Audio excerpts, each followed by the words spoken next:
글로벌 인사이트 가보도록 하겠습니다. 글로벌 주식시장의 주요 이슈를 심층적으로 분석해 드릴 거고요. 브레인 코리아 인베스트먼트 신승용 대표 나와 있습니다. 대표님 어서 오세요. 네, 안녕하십니까. 네, 자, 첫 번째 이슈로는 이 스마트폰의 시장 판도에 대해서 얘기를 해볼 텐데 아이폰이 삼성폰을 제치고 올라섰다라는 소식이 있더라고요. 네네. 예. 뭐 말씀하셨다시피 지금 예. 저는 최근이었습니다. 네. 그 미국의 컨슈머 리포트지죠.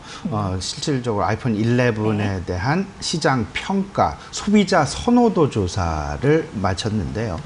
실제로 삼성전자 갤럭시 S10 플러스를 제치고 이제 각각 1등과 2등으로 등극을 하는, 탈환을 하는 그런 모습이 최근 나와지면서 실질적으로 갤럭시가 조금 뒤로 후퇴하고 애플 아이폰의 기대감이 점차 커지고 있는 것은 아닌가라는 그런 기대감, 애플 컴퓨터를 중심으로 해서 관련 부품사들까지 지금 현재 그 어떤 그 기대 분위기가 확산되고 있다라는 부분 우리가 지금 생각해 볼 수 있을 것 같습니다. 특히나 아이폰 11의 이제 그 프로 맥스, 프로 이런 그 아이폰 11 시리즈 관련해서는요, 실질적으로 뒷면 카메라의 모양을 가지고 디자인에 대한 시장 내 호불호가 상당 부분 엇갈리게 되는 그런 모습들이 많이 나타났었는데, 이번 선호도 조사를 계기로 해서 그 선호도가 실질적으로 이때까지 시장 내에서 염려했던 것과는 사뭇 다른 어떤 그 긍정적인 결과물이 나오고 있다라는 점으로 시장의 어떤 그 분위기가 바뀌게 되면서 실질적으로 선호도 조사에서 가장 높은 평점을 받았던 분야는 카메라 분야하고 배터리 분야였다라는 점. 네. 이렇게 되면 배터리의 수명이 실질적으로 7시간에서 11시간 가까이 연장이 되고, 카메라가 양쪽 다 1200만 화소, 그리고 양쪽 다 4K의 영상 촬영이 가능한 그런 부분으로 바뀌게 되면서 이제 카메라 모듈을 그럼 어느 회사가 공급을 하고 있느냐, 이 부분에 대한 관심이 점차 커지고 있다라는 점. 대다수를 지금 현재 LG 이노텍에서 공급을 하고 있다라는 부분에 우리는 좀 주목을 해봐야 될 것 같고요. 평점이 이제 좋아지고 그 평점이 좋아진 분야가 카메라이다라는 점은 LG 이노텍의 상당 부분 그동안 우려감 내지는 염려, 소위 말하는 고민거리로 다가왔었던 카메라에 대한 불안감을 잠시 후 좀 불식시켜 나가지 않겠느냐. 우리나라에는 이제 내일부터 실질적으로 예약을 받고 25일부터 이제 그 국내 시판에 출시에 들어갈 예정인데요.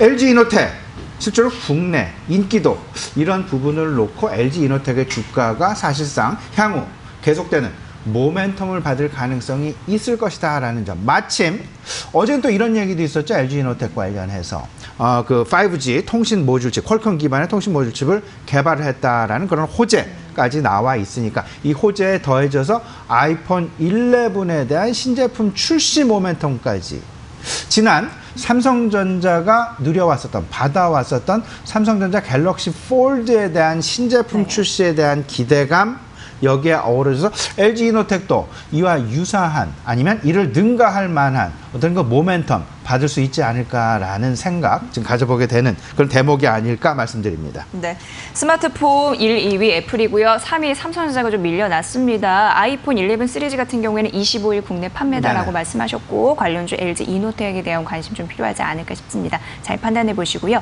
두 번째는 IMF 얘기를 좀 해드릴게요. 글로벌 경제 성장률 전망치를 10년 내 최저치로 낮췄습니다. 경기가 좀 침체가 장기화될 것이다라는 우려감도 스태그네이션이라고 또 있는 상황인데, 이거 유동성으로 극복할 수 있을까요? 이 부분 지금 현재 뭐 시장에서 가장 고민거리가 되고 있는, 특히나 시장을 전체적으로 좌지우지하고는 가장 기본적인 틀이다, 이 프레임이다라는 그런 생각을 좀 가져보게 되는데, 경기 침체에 대한 우려감과 이를 극복하기 위한 유동성 확대 정책, 이 유동성 확대 정책이 과연 이 부분을 극복할 수 있을까의 여부가 지금 현재 시장이 쉽사리 방향성을 찾지 못하고 지속적인 박스권 내에서 그 양상이 지속되고 있는 그런 어떤 가장 중요한 배경이다라는 부분 이미 뭐 시장에서 답을 알고 계시지 않을까 말씀을 좀 드려보는데요.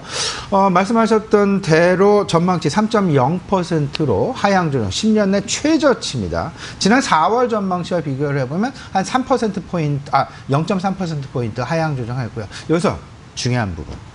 우리나라에 대한 경제 성장률 전망치를 기존 지난 4월 달 불과 6개월 만에 기존 2.6%에서 2.0%로 하향 조정했다라는 점. 여기는 다양한 뭐 이유들이 있겠습니다만은 그런 뭐 이유들을 극복하기 위한 그런 부분에 우리가 조금 더 포커스를 해야만 시장에서 어떤 분야가 더 다른 업종에 비해서 다른 종목군에 비해서 좀 수혜를 받을 수 있을지 생각을 좀 해봐야 되는데 유동성 확대 정책 지금 뭐 FOMC도 마찬가지 ECB도 마찬가지 중국 최근 엊그저께 소형은행에 대한 지급 준비율을 0.5%포인트 인하하는 그런 모습들 나타났었고요.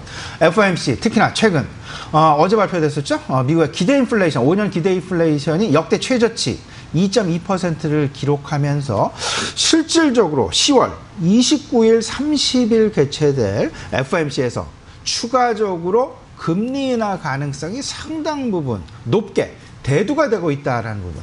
이미 시장 내 금리 어떤 그 전망치는 86%로 25bp 인하 가능성을 이미 점치고 있다라는 부분. 그만큼 그 미국에서도 유동성의 확대에 대한 기대감이 여전히 지난달 이미 인하했음에도 불구하고 여전히 계속해서 기대감이 높아지고 있다라는 부분 우리가 좀 생각을 해봐야 되는데 여기에 어제 우리나라 한국은행 금융통화위원회도 역대 최저 다시 한번 1.25%로 기준금리를 인하한 그런 부분이 있었습니다. 그러면 우리가 이런 부분을 생각을 해야 되겠습니다. 다른 나라는 차치하고 우리나라 왜 한국은행에서 기준금리를 더 추가적으로 인하를 하고 그리고 앞으로 인하의 방향성을 계속 유지를 하고 있으면서 그러면 한국은행이 추가하려는 궁극적인 금리 인하의 목적 내지는 목표는 무엇일까? 뭐니 해도 물가의 안정이다. 물가의 안정은 상승 부분을 막는 것도 있지만 하락 부분을 다시 회귀시키는 것도 물가의 안정에 포함이 됩니다.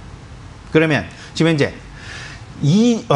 두 달 연속 소비자 물가 상승률이 하락, 마이너스를 보여주고 있고 그리고 GDP 디플레이터 역시 3분기 연속 지난 2018년 4분기부터 계속해서 마이너스를 보여주고 있다라는 점. 그러면 지금 디플레이션에 대한 우려감이 상당 부분 커지고 있다라는 점.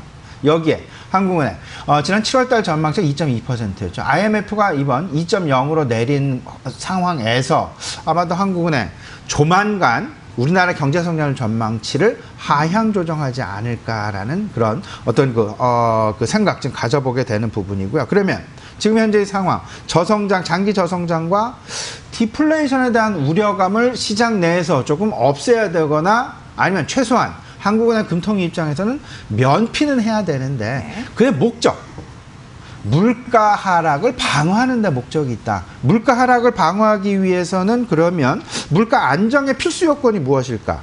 그 부분은 결국은 소비의 진작일 수밖에 없고 소비 진작의 효과를 극대화시키기 위한 가장 핵심적인 포인트, 핵심적인 산업은 무엇일까? 내구 소비재에 대한 수요 확충일 것이다. 중국 역시 소비 진작을 위한 내구 소비재에 대한 소비 강화를 상당 부분 촉구하고 나선 그런 모습이죠. 뭐 가전 하향이나 이구환 시장. 그러면 결국은 지금 이제 글로벌 유동성 완화의 목적, 경기 부양, 소비 침체를 극복하고 그 소비 침체의 핵심 포인트는 내구 소비재의 소비 강화. 그러면 내구 소비재 산업에 관심을 가져야 될 것이다. 그러면 내구 소비재는 무엇이 있을까? IT 업종, 가전 업종, 그리고 자동차 업종이 있을 수 있다라는 점. 3분기 실적 시즌과 맞물려서 IT, 가전, 자동차 아마 4분기에 추가적인 어떤 산업별 성장 가능성 우리가 충분히 예상해 볼 수 있지 않을까 생각이 됩니다. 네, 내구 소비재 관심을 가져야 할 이유에까지 저희가 살펴봤습니다. 글로벌 인사이트 살펴봤고요. 브레인코리아 인베스트먼트 신승용 대표와 함께했습니다. 잘 들었습니다. 고맙습니다. 네, 감사합니다.